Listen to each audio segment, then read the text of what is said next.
Olha o sol quase indo embora. Tem mais uns 45 segundos de sol até ele sumir. Seja bem-vindo a mais um vídeo. Já ouviu aquela frase, a ânsia de ter e o tédio de possuir?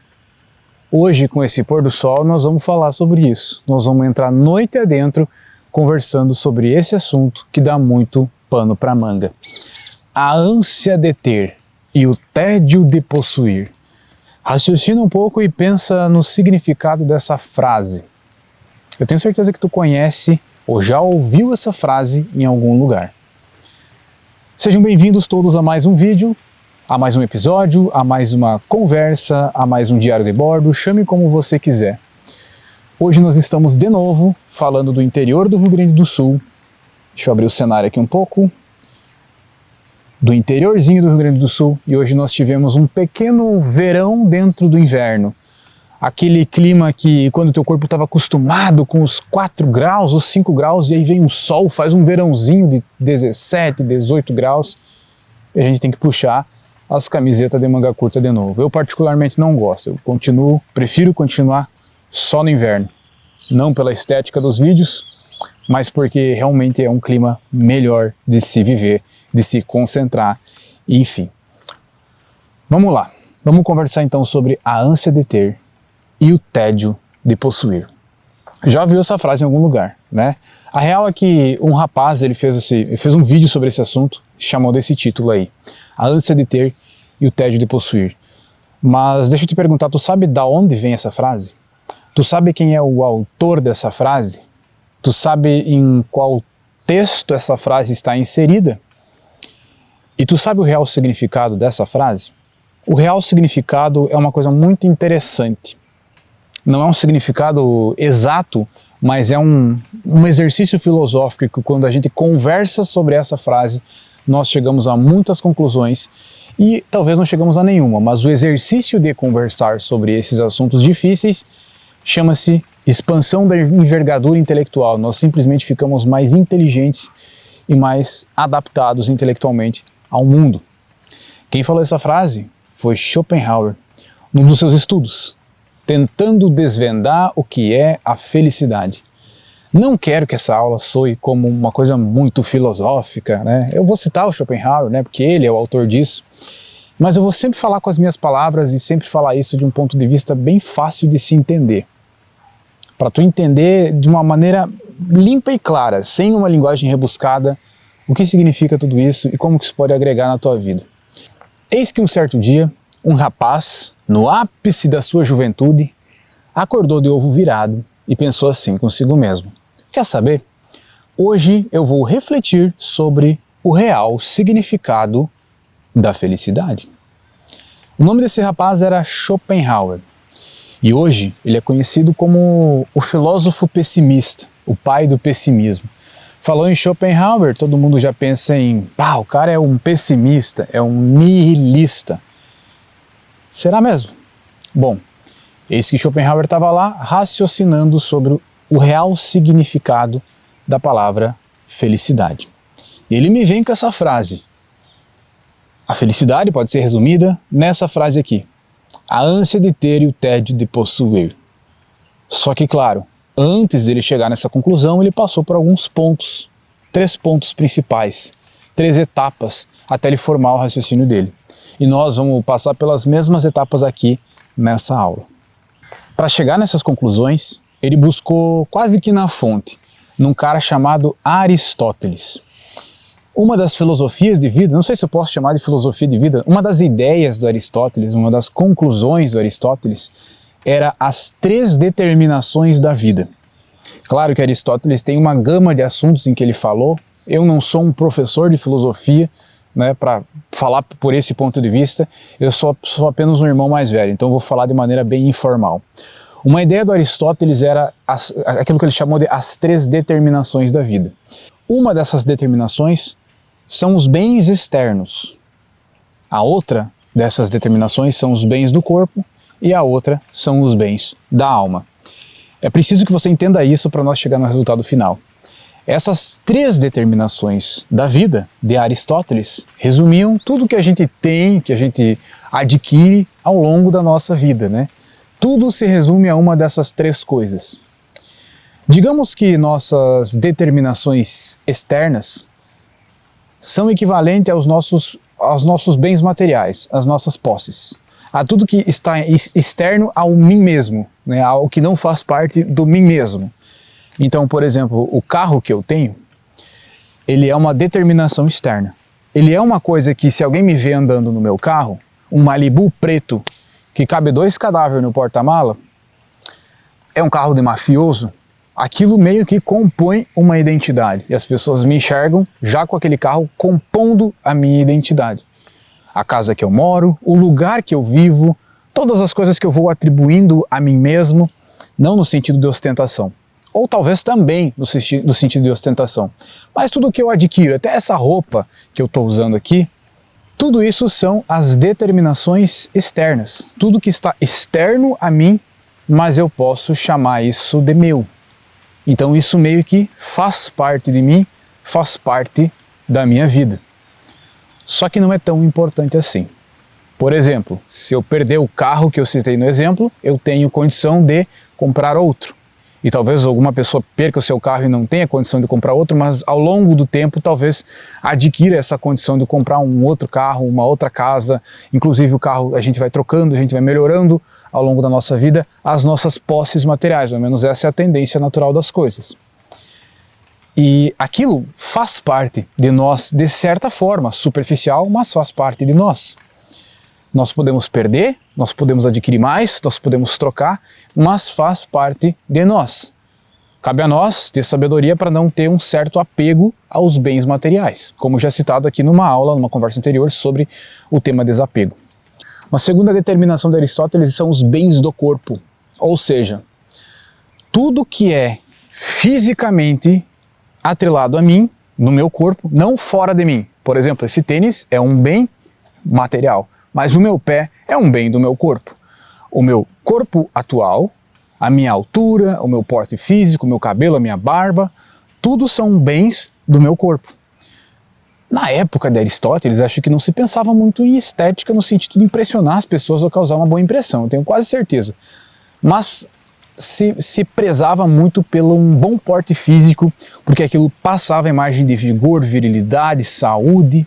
Então Aristóteles tocava muito nesses assuntos dos bens do corpo, que, em outras palavras, significa saúde, significa disposição, significa se você é um cara disposto, bem disposto fisicamente, você é um cara que vai ser útil para a sua sociedade. Não vamos esquecer que foi o Aristóteles que começou a escrever lá atrás sobre virtudes, sobre valores.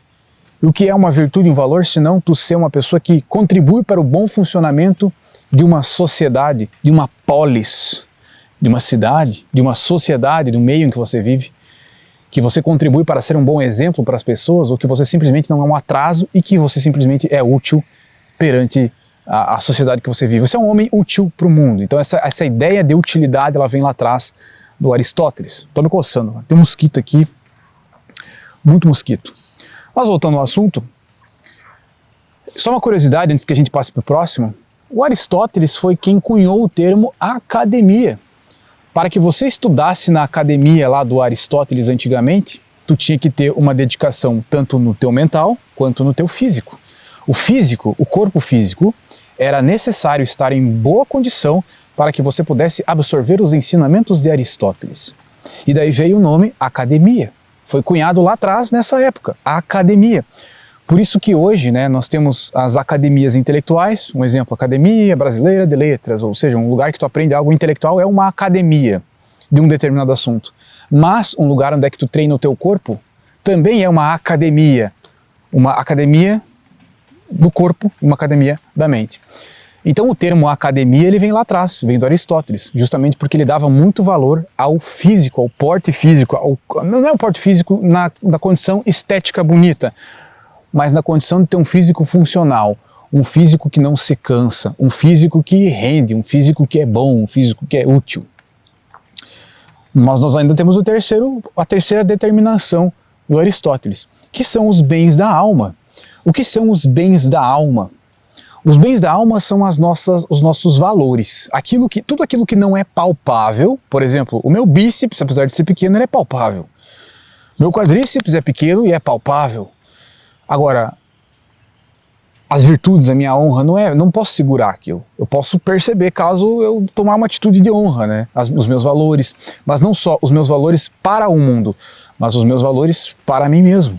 Ou seja, as minhas lembranças, as lembranças que eu vivi até aqui, as coisas que eu acredito, os amores que eu tenho, né, de família, de mulher, de filho, de mãe, de pai, todos os amores que as pessoas têm são os bens da alma, são identificados como os bens da alma.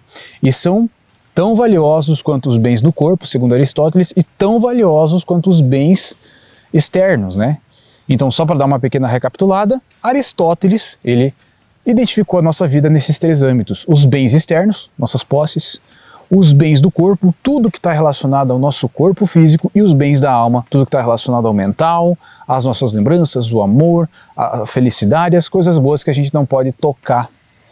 Quem sabe daí nasceu toda a conversa metafísica que a gente tem até hoje, quem sabe daí nasceu do Aristóteles, né? Talvez. E o Schopenhauer estava lá lendo sobre isso, ele estava lá estudando sobre isso e ele achou muito interessante.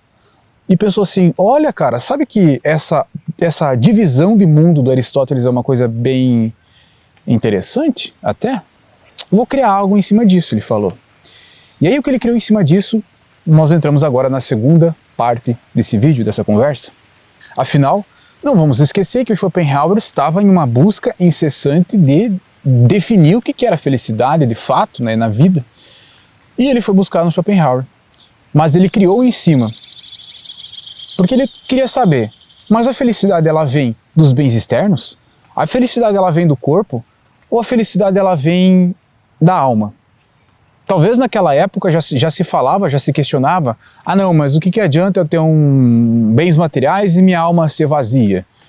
O que adianta eu ter uma alma repleta de coisas boas, mas eu passar necessidade física, necessidade no caso fome, por exemplo, ou frio, necessidade financeira, não ter nenhum bem, e me sentir humilhado perante as outras pessoas da minha sociedade? E o que adianta eu ser um cara muito rico e eu ter uma boa esposa, mas o meu corpo ser um corpo fraco? Eu ser uma pessoa doente, eu ser uma pessoa sem disposição alguma, eu ser uma pessoa que não presta fisicamente para fazer as coisas. Bom, então está formado aí a tríade que a gente precisa para ser realizado, que a gente precisa para ser pleno. Os bens externos, o bem do corpo e os bens da alma. Mas ele foi além. Ele quis entender um pouco mais e teorizar em cima da teoria do Aristóteles. Então ele começou a sustentar a ideia de que para que a gente atinja a felicidade plena, que a gente seja pleno ao longo da vida, a gente precisa ter bem criado, bem cuidado na nossa vida, todos esses bens, todas essas determinações, esse tripé, essa tríade, essa pirâmide que venha lá do Aristóteles. Então ele começou a teorizar em cima disso, a criar em cima disso. Afinal de contas, ele estava buscando uma forma das pessoas serem plenas, das pessoas criarem uma forma de ter felicidade em torno delas mesmas. E percebeu que a gente se projeta para o mundo usando essas três ferramentas, usando esses três âmbitos da vida. O âmbito externo, o âmbito físico e o âmbito do coração, da alma, né?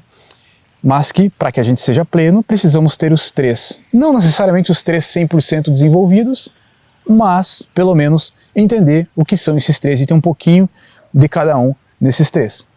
É como se o nosso eu ele se dividisse em três frontes, né? Três frontes para o nosso eu. A gente é visto pelo mundo, a gente se apresenta para o mundo com três frentes.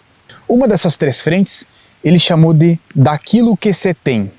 Ou seja, eu vou ser visto pelas pessoas conforme aquilo que eu tenho, ou seja, meus bens materiais. E agora eu tenho que tomar cuidado para que isso aqui não fique confuso, porque como eu não sou um filósofo, eu não vou achar uma maneira bem clara de se falar. Então é quase que como se a gente estivesse tendo uma conversa de bar e eu estivesse pensando alto, tá? Então me perdoe se eu não for 100% claro naquilo que eu estou pensando e falando. Deixa um eco pinito aqui, não te esquece. É quase como se a gente tivesse três eus, segundo ele, né? Como se a gente se representasse ou fosse visto pelas pessoas ou pelo mundo com três frontes diferentes, com três eus diferentes. E um dos eus, uma dessas faces é baseado naquilo que a gente tem, onde ele usou o seguinte termo, abre aspas, daquilo que se tem. um eu daquilo que se tem. Eu tenho um eu daquilo que eu tenho, ou seja, todos os meus bens materiais, as minhas riquezas, o modo com que eu me visto, tudo que é no mundo, do mundo material, compõe aquele meu eu baseado naquilo que eu tenho, né? Então é, conforme Schopenhauer diz, o daquilo que se tem. Essa é uma apresentação de mim, do mim mesmo, do eu mesmo para o mundo. Mas é uma das três. A segunda é daquilo que se representa. Então, o segundo eu é aquilo que eu quero representar para o mundo. Não necessariamente aquilo que eu sou, mas aquilo que eu quero representar para o mundo. Ou seja, existe um abismo gigante se comparar aquilo que eu de fato sou e aquilo que eu quero mostrar para o mundo. Isso aqui não é uma analogia exata daquilo que eu falei antes sobre o Schopenhauer, que é o externo, o do corpo e o da alma. É só uma ideia que levou a outra ideia. Então Schopenhauer, ao invés de ter esses três, ele tem esses três. Daquilo que se é, daquilo que se tem e daquilo que se representa. Daquilo que se tem eu já falei. Daquilo que se representa estou falando agora. E daquilo que se é, já embuto no meio do caminho. Ou seja, existe um abismo gigantesco naquilo que eu sou e naquilo que eu represento para o mundo. Ou seja, você não conhece o Mateus pessoalmente, esse cara aqui. Você conhece o Copini. E o Copini é mais ou menos uma coisa baseada na realidade de quem de fato eu sou, mas eu exponho apenas algumas faces para ti. Por exemplo, tu nunca me viu sorrindo, tu nunca me viu sendo espontâneo, são coisas que eu não mostro, são coisas que eu deixo guardado para mim. Essa imagem de Copini, de certa forma, é real, mas ela é criada, ou, sabe, é aquilo que eu quero representar para o mundo e aquilo que tu enxerga. Então o Copini é um exemplo daquilo que se representa. Eu represento uma imagem para você, para o mundo, que aqui, esse canal é minha porta, minha janela para o mundo, para eu conversar com o mundo, expor as minhas ideias para o mundo. E existe um abismo, porém é coerente, de quem de fato eu sou. Então, o Copini real é uma coisa, é cheio de defeitos, tem pontos fracos, tem fraquezas, tem coisas boas, tem senso de humor, sorri, fala muita bobagem, mas aqui o Copini sério é o que eu represento para você, para ficar coerente com a minha proposta de canal aqui. Ou seja, é exatamente como Schopenhauer fala, daquilo que se tem, são as minhas posses, daquilo que se é o que eu sou, e daquilo que eu represento para o mundo. Então, qual que é a utilidade prática de tudo isso que eu estou falando aqui? Só para não ficar floreado, tá falando de filosofia só para encher linguiça no canal. Na verdade não. Na verdade é para tu entender que é necessário que tu pense que o teu eu ele tem três frontes, que tu está sempre trabalhando em três instâncias diferentes, que é sempre a aquisição de bens materiais para a nossa vida, que é daquilo que eu tenho. E de certa forma, aquilo que eu tenho vai compondo o meu eu, vai compondo quem eu sou de verdade, ou seja, não é, bens materiais não importa e não muda nada, cara, na verdade não é assim, importa muito e compõe um pedacinho, um terço daquilo que a gente é. Ou seja, é só olhar para as pessoas que hoje estão velhas, idosas e não têm um pinto para dar água, não tem onde cair morto e vivem da aposentadoria. Não tem bens materiais para que possam criar segurança para si mesmo. As pessoas que vivem de aluguel, não porque elas querem, mas porque é a única opção delas, porque não conseguem construir ou comprar um imóvel. As pessoas que necessitam de um Uber, não porque é prático, mas porque não tem outra opção, não tem opção de comprar um carro. As pessoas que não conseguem, através dos bens materiais, criar a sua liberdade. Ou seja, daquilo que se tem é um ponto muito importante na nossa vida. E aquele papo de, a riqueza para mim é o ser amado, é o ter... Não, cara, riqueza é esses três. Sucesso, né? As palavras felicidade, riqueza e sucesso, que são sempre para as pessoas tidas como subjetivas, com várias conotações. Riqueza para mim é tal coisa, riqueza para mim, felicidade para mim é tal coisa. E quem fala que felicidade não tem a ver com dinheiro é porque é pobre e não tem condição de conseguir as coisas, de comprar as coisas. Quem fala que, sabe... Cara, a vida é um composto de tudo isso, da felicidade, da riqueza material, da felicidade de eu estar com boas companhias, e esse é o todo, isso compõe o todo. Ou seja, a teoria de Schopenhauer, né, daquilo que se é, daquilo que se tem, daquilo que se representa, quando ela é completa, eu sou uma pessoa completa, eu sou uma pessoa que está meio que cheia de mim mesmo. Eu tenho bens materiais, eu me represento bem para o mundo e quando eu deito no travesseiro e estou sozinho comigo mesmo, eu gosto de quem eu sou, eu gosto da vida que eu levo, eu tenho autoestima, amor próprio, confiança e todas essas coisas bonitas que a gente sempre fala. Então, isso está na instância daquilo que eu sou. Ou seja, não basta eu só ser rico, não basta eu só ter uma autoconfiança em mim mesmo e não basta eu só fingir para o mundo que eu sou uma boa pessoa. Eu tenho que ter os três. Eu tenho que ser composto dos três. E quando eu tenho esses três, eu sou uma pessoa completa. Ao longo da nossa jornada de vida, quando a gente vai mergulhando nesses negócios aí de autoconhecimento e estudar ou ver canais como esse aqui, a gente fica pensando assim, tá, mas eu não quero participar dessa ostentação que as pessoas fazem no Instagram e tá todo mundo bancando o rico e não sei mais o que. Aí a gente acaba se distanciando um pouco disso, vivendo uma vida mais tendenciada ao interno, né? Só que isso dura pouco tempo, depois tu entende que tu tem que se voltar novamente ao externo para buscar a riqueza, porque isso vai te trazer a segurança e o prazer em estar vivo. Ou seja, trabalhe sempre nessas três frentes da sua vida, nesses três eus, chamado por Schopenhauer daquilo que se é, daquilo que se tem, posses, e daquilo que se representa para o mundo, a sua autoimagem, o seu corpo, a sua aparência e, claro, o seu âmago, a sua essência. Não se trabalha apenas na essência, não se trabalha apenas na autoimagem e não se trabalha apenas na busca da riqueza material, se trabalha num todo. Desenvolvimento pessoal poderia ser resumido a isso, essa busca desses três grandes pilares definidos por Schopenhauer. E aí nesse dia Schopenhauer talvez então chega na conclusão de que, putz, eu descobri o que é a tal da felicidade, ou do sucesso, ou da riqueza, que as pessoas tanto mudam o significado para caber melhor na sua concepção de vida, no seu conceito de vida. Mas será que ele para por aí? Não, ele não para por aí. E é por isso que ele é conhecido como filósofo pessimista. Porque isso aqui que ele falou, apesar de ser muito útil, não é o suficiente para a felicidade. Não é o suficiente para nós entender o que ela é.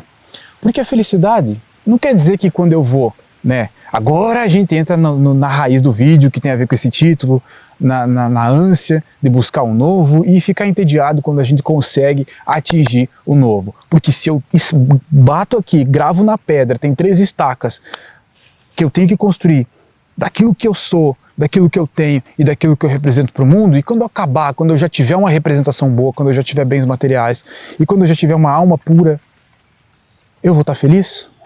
É claro que não. Talvez eu fique feliz por uns dias, por uns minutos, sei lá. Só que ele acabou percebendo que a felicidade é uma coisa inconstante, uma coisa que eu sinto. Ele nem entrou em pontos biológicos, né, a endorfina, sabe? Ele não entra, filósofo não entra nisso, apesar disso ser extremamente importante. Mas ele entendeu que a felicidade, então, era uma coisa inconstante, que na verdade a felicidade é uma busca. Ela é a própria busca em si, e não o resultado final de quando eu alcanço alguma coisa. Ela é a própria busca em si. Então nós chegamos no ponto conclusivo agora, na terceira parte dessa aula, onde ele simplesmente traça uma linha, tá? Uma linha onde num ponto da linha, a gente coloca a palavra necessidade. Eu poderia desenhar na tela, mas eu acho que fica feio, então eu vou fazer com as mãos aqui mesmo. Imagina, aqui ó, tem um banquinho de concreto aqui, imagina que esse banco é a linha, tá? É a linha. Aqui, nesta lente de câmera, aqui assim, aqui mais para cá, essa linha vai representar uma palavra chamada necessidade. E aqui, esse repelente vai representar uma palavra chamada tédio. Tédio. E agora nós vamos direcionar esse assunto para o caminho da riqueza. Eu estou aqui, deixa eu botar aqui assim, eu estou aqui, nesse ponto, né, e essa linha é uma jornada que vem de cá para cá, de cá para cá. Quando eu estou aqui, sentindo necessidade de alguma coisa, qualquer coisa, tá? Sentindo necessidade de alguma coisa, eu estou infeliz. Eu estou infeliz. E aí eu me sinto, a própria infelicidade me serve de motivação para eu buscar alguma coisa para que eu supra essa necessidade. Aí eu venho caminhando e sentindo a motivação. Daqui para cá, né? O movimento de cá para cá é a motivação. Motivação, motivação, motivação. Vai subindo, subindo, subindo, subindo. Felicidade realizada. Depois da felicidade realizada, tem uma queda e eu tenho então o tédio. Esse ciclo, ele remonta todo o conceito de felicidade que antes era definido lá pelos estoicos, Marco Aurélio e outros estoicos. E aí ele remonta esse conceito, mostrando essa linha, que é a ânsia de ter, a necessidade de ter, de buscar algo, e o tédio de possuir. Isso é o significado dessa frase. Um exemplo, a necessidade pode ser fome, uma pobreza, a pessoa pobre, ela não tem o que comer, então ela tem fome, e a fome é o mesmo, não é o mesmo, mas traz a tristeza. Então na tristeza, eu venho da tristeza, da fome, buscando um alimento, até eu me empanturrar de comida, e após comer, eu me sinto morgado, de pança cheia, e me sinto entediado. Agora trazendo uma realidade mais atual, uma realidade mais, não de extremos, mas uma realidade de você. Você está na sua casa, você está sentindo uma necessidade erótica, e você se sente, não vou dizer triste, mas incomodado por não poder satisfazer essa necessidade. Então, de alguma forma, você vai lá, busca e satisfaz essa necessidade. Após a satisfação, você se sente entediado. Esse é o ciclo eterno. Qual que é o único momento que o homem não vai sentir essa necessidade extrema de se satisfazer? Somente após se satisfazer.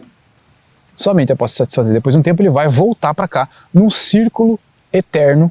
Eu boto um círculo na horizontal deitado para não ficar feio, porque tu não vai entender o meu desenho ilusório, fictício aqui na tela. Mesma coisa tu, quando comprou um carro novo, né? Comprou um carro, tá lá, eu quero trocar de carro, beleza, comprou um carro novo, tá? Tu tá nessa necessidade, tá se comparando com as pessoas que já tem um carro foda, aí tu compra o teu carro, curte o teu carro, aí por uns 2 dias depois ele já não é mais o teu brinquedo. Tá lá, virou só um carro. Tédio. Virou um tédio. Tem base isso?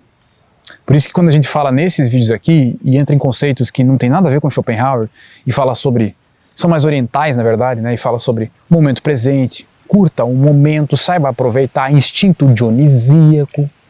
A gente quer fazer com que este momento dure menos e este momento dure mais. O momento da felicidade, né? Ele dure mais e não se transforme tão rápido em tédio.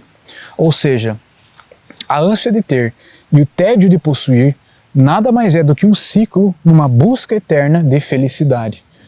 Copini, é a corrida dos ratos? Não, não é a corrida dos ratos. Corrida dos ratos é outra coisa. É outro tipo de corrida, uma corrida interna de busca de felicidade, de necessidade. As necessidades nunca vão acabar e elas nunca serão plenamente satisfeitas. Isso pode ser interpretado e medido e visto por diversos ângulos. Por exemplo, as pessoas mais simples, de vida mais simples, que têm necessidades e também têm necessidades satisfeitas e também sentem tédio, naturalmente elas tendem a ser mais felizes na vida, pois se contentam com pouco. Pois a oscilação entre coisas extremas na vida dela é menor. Então ela está mais amortecida perante as necessidades. As pessoas mais ricas, não rico no sentido normal, o rico que hackeou toda a vida, né, e tem de tudo, tende a ser uma pessoa muito mais insatisfeita e muito mais depressiva. Você já viu a expressão de que mulher é um ser extremamente insatisfeito com as coisas? É porque a mulher não sente, não tem a oscilação de testosterona que o homem tem da busca. Portanto, a insatisfação e o tédio nelas vai ser algo muito maior. Sem falar que muitas mulheres, não todas, né? Muitas mulheres vão sim ter uma vida um pouco mais fácil do que os homens. Portanto, viverão mais entediadas, pois não tem a busca. Pega um cara, pensa num cara aí, cara. Pensa num cara, não vou falar nome de ninguém, mas pensa num cara bem rico, que seja jovem e que seja, assim, que tenha muitos carros e que parece que já viveu de tudo e parece que o dinheiro que tem pode comprar tudo e viver todas as experiências. Pensa nesse cara. Agora pensa o quanto esse cara está entediado. E entediado é o mesmo que infeliz. o quanto esse cara está entediado consigo mesmo, pois não consegue viver algo a mais na sua vida que vai trazer realização pessoal para ele. Porque já deu para viver tudo e se tornou amortecido. É como se fosse uma droga. Quanto mais tu usa, no dia seguinte tu precisa usar mais para ter aquele efeito de felicidade. Tá entendendo onde eu quero chegar? Tá entendendo o que eu quero falar? Isso é o significado da frase a ânsia de ter e o tédio de possuir.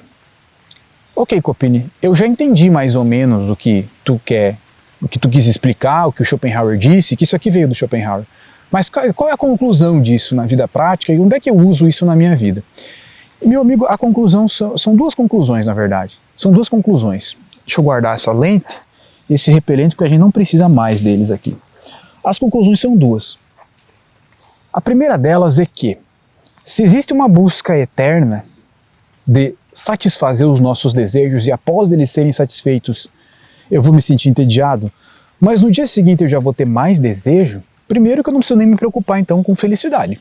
Simples assim, eu não preciso nem me preocupar porque isso é automático, essa busca ela é automática e uma definição de felicidade de Marco Aurélio, de Epiteto, Sêneca, Schopenhauer, ou seja lá qual for o maluco que falou isso, é só uma definição. Eu vou sentir ela de todas as formas possíveis. E se eu nem me preocupar com isso também tá legal. E na questão dessa linha do Schopenhauer, o entendimento é que a felicidade é inconstante e que ela está na busca. E que você, apesar de entender que existe uma busca constante, não precisa e não deve parar de buscar. A realização do negócio, no ato em que se está se realizando, é a maior das plenitudes. É que nem o Marco Aurélio fala, né? Que a felicidade do homem está em realizar um trabalho bem feito, mas enquanto está realizando, não enquanto finalizou o trabalho. Um exemplo, meu trabalho é gravar vídeo. A minha felicidade é estar aqui nesse exato momento, anoitecendo, no meio do mato, no meio do nada, gravando esse vídeo contigo. Eu estou feliz agora, mas quando eu chegar em casa, editar esse vídeo, upar esse vídeo, postar e ver os ei, Copini, tô aqui, o resultado final, né, ou o dinheiro que eu vou ganhar com esse vídeo, não é essa a felicidade. A felicidade é agora, enquanto eu estou executando. Quando você está assistindo esse vídeo, eu já editei, eu já estou em outro momento, provavelmente gravando outro vídeo, e me sentindo feliz por outro vídeo e não por esse. Sacou a lógica? É mais ou menos por aí.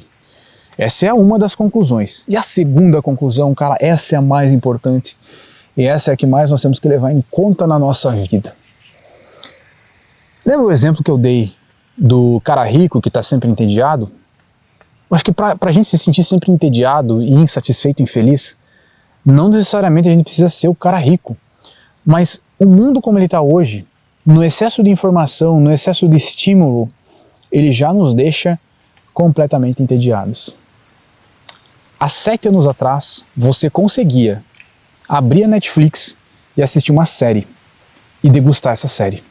Mas aí aconteceu algumas coisas, as máscaras, ficar trancado em casa, vídeos verticais, rolar o feed eternamente, e hoje você não consegue mais assistir a Netflix.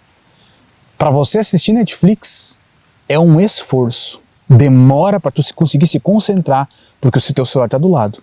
Imagina só se tu precisar ler um livro, imagina só se tu precisar fazer algo mais avançado ainda que exige mais concentração. O mundo digital roubou a tua atenção, só que roubou a tua atenção através do estímulo. Tu está constantemente sendo estimulado, ou seja, tu está constantemente se sentindo satisfeito de algo. Entediado. Satisfação é igual a tédio. Isso se aplica até no universo da sedução, de você se tornar atraente para uma pessoa. Quando um homem vai buscar construir desejo em uma mulher, ele tem que entender que criar desejo é o próprio desejo. Fazer ela se sentir desejada é o próprio desejo. E o desejo deve ser criado, mas nunca satisfeito. Porque o desejo, quando satisfeito, não é mais desejo. É igual comer doce. Existe uma vontade de comer doce em todas as pessoas. Mas quando tu come um doce, tu já vai dizer, putz, isso aqui tá doce demais, não quero mais comer. Basta uma bocada no doce que tu tá doce demais, enjoo. É o tédio. É o tédio de possuir. Se você já possui, você se sente entediado. A questão nossa e a resolução desse vídeo e o que é útil para ti é entender que todos nós, só pelo fato de estarmos vivos e atuando no mundo digital, nós estamos vivendo constantemente no tédio de possuir e não na ânsia de ter. Deveríamos estar vivendo na ânsia de ter, que também não é uma coisa boa? Sim, porque aí ao menos nós estamos buscando alguma coisa, nós estamos com o nosso mecanismo de busca, o nosso sangue nos olhos ativado. Pelo menos para buscar alguma coisa e se iludir que a gente vai ser feliz quando alcançar. Mas é a própria ilusão que nos traz a felicidade, não o alcançar o objetivo de fato. Enquanto que nós agora satisfeitos, intelectualmente satisfeitos, cores vibrantes na nossa cara, nos reels que a gente assiste, nos vídeos que a gente assiste o tempo todo, o dia inteiro, estímulo o dia inteiro, endorfina, dopamina o dia inteiro, nos deixam completamente, 100% do tempo, no tédio de possuir. Pois nós temos a sensação de que nós já possuímos tudo o que nós queremos ter e aí nós não queremos nada. E por isso, talvez, a gente é a geração mais fraca que já pisou nessa terra. Porque a gente não precisa querer nada, tudo já está ali. Talvez não esteja de fato, o nosso carro dos sonhos não está de fato ali. Mas o Reels, que a gente pode ver de pessoas dirigindo o nosso carro dos sonhos, já me traz a endorfina e já neutraliza a minha ânsia de buscar correr atrás daquilo que eu quero. Talvez tudo seja assim, uma porra de uma ilusão, e simplesmente a gente fica no tédio de possuir. Ou talvez a gente caia na real e tenta dar um passo para trás e viver uma vida um pouco mais limpa com relação aos grandes estímulos da nossa vida e as grandes buscas e as ilusões, né? Destruir essas ilusões para não buscar coisas erradas. Essa é uma grande resolução, mas não é uma resolução completa. Existem muitas outras coisas que a gente tem que pensar para ter uma conclusão muito boa sobre a nossa vida, assim como eu citei, o momento presente, de saber desfrutar de todas as coisas que eu tenho e desfrutar realmente, para que eu não caia muito rápido no tédio de possuir. Escureceu, né? Já tá noite. Deixa um Ecopini, tô aqui.